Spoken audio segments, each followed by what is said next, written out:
ইব্রাহিমকে বললাম, ইব্রাহিম তুমি মেনে নাও। قال اسلمت لرب العالمين।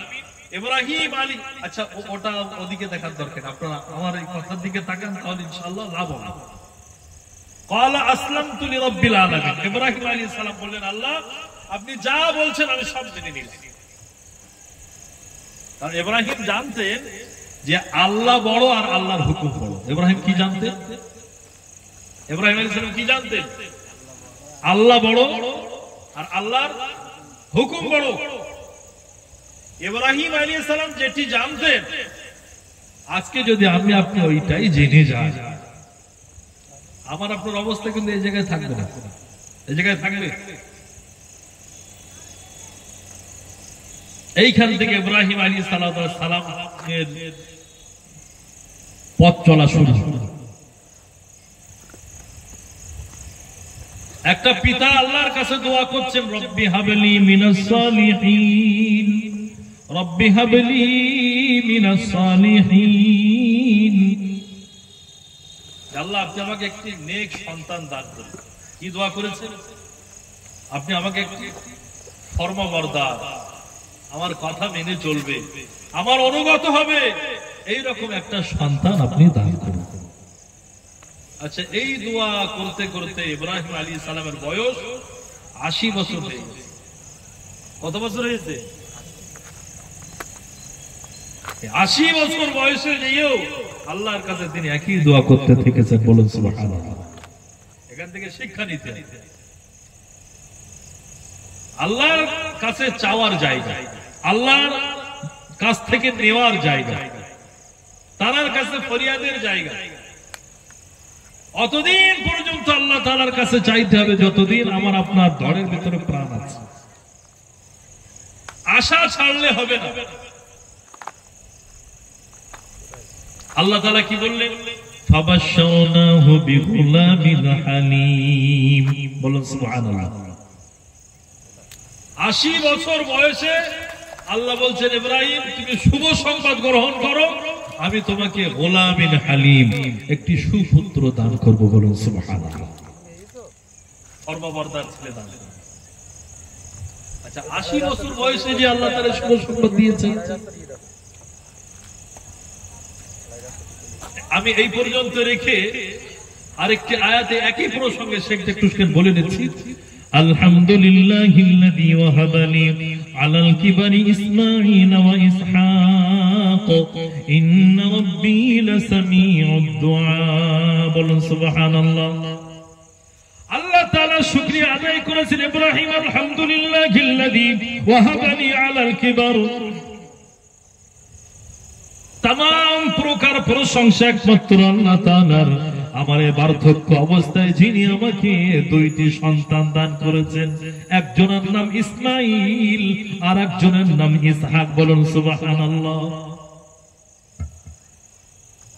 বৃদ্ধ বয়স আল্লাহর কাছে চেয়েছিলেন আল্লাহ সন্তান দান করুন। সেই থেকে দোয়া করতে করতে করতে করতে 80 বছর পেরিয়ে গেল। তারপর আল্লাহ তাআলা শুভ সংবাদ দিয়েছেন, ইব্রাহিম তোমার জন্য আমি আল্লাহ তাআলা সন্তান দান করছি, যে ফরমাবরদার হবে, অবাধ্য হবে না, তোমাকে কষ্ট দেবে না, এরকম সন্তান দান করব। আল্লাহ তাআলা দুটো দিয়েছেন। বলুন সুবহানাল্লাহ। হ্যাঁ, এইবার ইব্রাহিম আলাইহিস সালামের পরীক্ষা হয়েছে অনেক রকম। আপনারা জানেন ইব্রাহিম আলাইহিস সালামকে আগুনে পোড়ানোর ব্যবস্থা করা হয়েছে। আপনারা এও জানেন ইব্রাহিম আলাইহিস সালামকে আদেশ হয়েছে, ইব্রাহিম তুমি এই ইসমাঈলকে ধূসর মরুপ্রান্তর, যেখানে জনমানবহীন, না আছে গাছগাছালি, না আছে পাখালি, এইরকম জায়গাতে রেখে এসো যেখানে খাদ্য নেই, পানি নেই। এই কথা শুনেছেন আপনারা? বড় আশ্চর্যের বিষয়।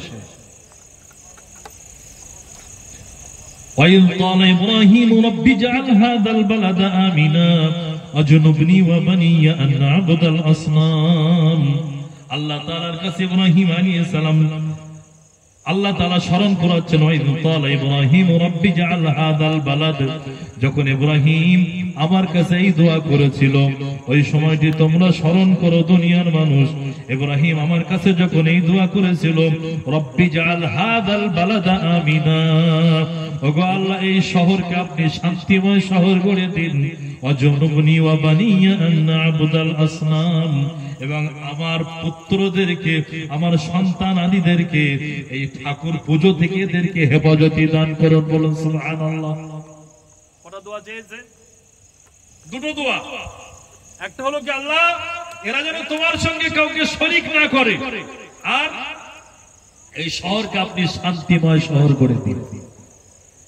রব্বি ইন্নাহুন্না আদলালনা কাসীরাম মিনান নাস ফামান তাবিআনি ফাইন্নাহু মিন্নি, ওগো আমার রব, ওগো আমার আল্লাহ, শয়তান মানুষকে বিভ্রান্ত করে দিয়েছে, অনেক মানুষকে শয়তান ঠাকুর পূজোয় লাগিয়ে দিয়েছে গো মাওলা, এরা আমার কথা শুনিনি, যারা আমার কথা শুনেছে তারা তো আমার দলের, তারা তো নাজাত পেয়ে যাবে, তারা তো জান্নাতে যাবে, আর যারা আমার কথা শুনিনি আপনি তো গফুরুর রহিম, তাদের ক্ষমাকারী। বলুন সুবহানাল্লাহ। এখানে তো বদদুয়া দেয়নি ইব্রাহিম আলাইহিস সালাম। যখন ইব্রাহিম আলাইহিস সালামের কাছে এই সংবাদ এসেছে যে ইব্রাহিম তুমি ইসমাইলকে আর হাজেরাকে নিয়ে চলে যাও, কোথায় যেতে হবে? আল্লাহ বলল আমি লোক পাঠাবো। আল্লাহ পাঠালেন জিবরাইল আলাইহিস সালামকে। জিবরাইল আলাইহিস সালাম ইব্রাহিম আলাইহিস সালামের পথ প্রদর্শকের কাজ করছেন, তিনি রাহবার। যখন কোন গ্রাম আসে চলতে চলতে, ফিলিস্তিন থেকে চলছেন মক্কাতুল মুকাররমা, তখনকার মক্কার বর্তমান মক্কা সম্পূর্ণ আলাদা। মক্কাতুল মুকাররমায় যেখানে আজকের বাইতুল মুকাদ্দাস, এখন বর্তমানে নানান রকম সমস্যা যেখানে, এই জায়গা থেকে তিনি সফর করছেন। আর জিবরাইল আলাইহিস সালাম এই সফর সঙ্গী হিসাবে তিনি পথ চিনিয়ে নিয়ে যাচ্ছেন ছোট্ট শিশু ইসমাইল আর বিবি হাজেরা সঙ্গে। যখন কোন গ্রাম আসে, ইব্রাহিম আলাইহিস সালাম জিজ্ঞাসা করে জিবরাইলকে যে এই গ্রামে কি আমাদের থাকার হুকুম আল্লাহর পক্ষ থেকে? বলে না, এই গ্রামে থাকার হুকুম না, কোনো গন্তব্যস্থল অনেকটা দূরে। ভাই অত্যন্ত আনন্দের সঙ্গে ঘোষণা করছে, আপনারা সকলেই জানেন অধ্যকার সভার সভাপতি জনাব পীরজাদা মাওলানা ওমর সিদ্দিক সাহেব হুজুর 10 মিনিটের মধ্যেই আমার আপনার খেদমতে আসবেন। এখনই আমার আপনার খেদমতে আমাদের চিরপরিচিত সুআকাঙ্ক্ষিত জনাব হযরত মাওলানা সৈয়দ বাহাউদ্দিন সাহেব হুজুর এখনই ওয়াজ নসিহত করতে আসবেন। উভয় মসজিদের মুসল্লিদিগণকে আমি করজোড়ে নিবেদন করছি, আপনারা চলে আসুন। এখনই আমাদের বাহাউদ্দিন হুজুর স্টেজে আসবেন, আমাদের কারি বাকিবুল্লাহ সাহেব হুজুর বক্তৃতা করছেন, এবং 10 থেকে 15 মিনিটের মধ্যে ওমর সিদ্দিকী আমাদের মাঝে এসে উপস্থিত হবেন ইনশাআল্লাহ। আল্লাহ তাআলা আমাদের সকলকে এই সমস্ত যোগ্য আলিমে দ্বীনদের কথা শুনে আমল করার তৌফিক দান করুন, সকলে বলে আল্লাহুম্মা আমিন। ইব্রাহিম আলাইহিস সালাম তিনি যখন পৌঁছে গেছেন মক্কাতুল মুকাররমা,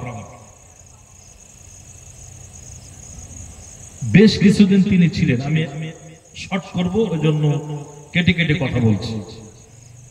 অল্প কিছুদিন ছোট্ট শিশু ইসমাইলের সঙ্গে আব্বা আছে। আল্লাহর হুকুম হলো যে ইব্রাহিম তুমি চলে যাও।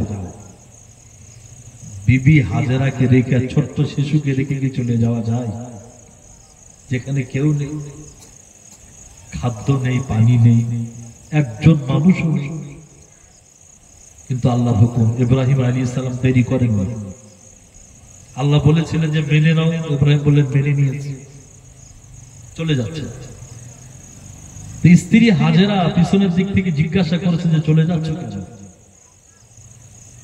তারপরে আবার নিজেকে সামনে বললেন ইনি তো আল্লাহর নবী, বাচ্চার প্রতি সীমাহীন মহব্বত আছে। জিজ্ঞাসা করলেন এটা কি আল্লাহর হুকুম? তো বলছে এটা আল্লাহর হুকুম। অত সময় মা হাজেরা নজর রেখেছে যত সময় ইব্রাহিম আলাইহিস সালামকে দেখা গেছে, ইব্রাহিম আলাইহিস সালাম পাহাড়ের উপরে উঠলেন,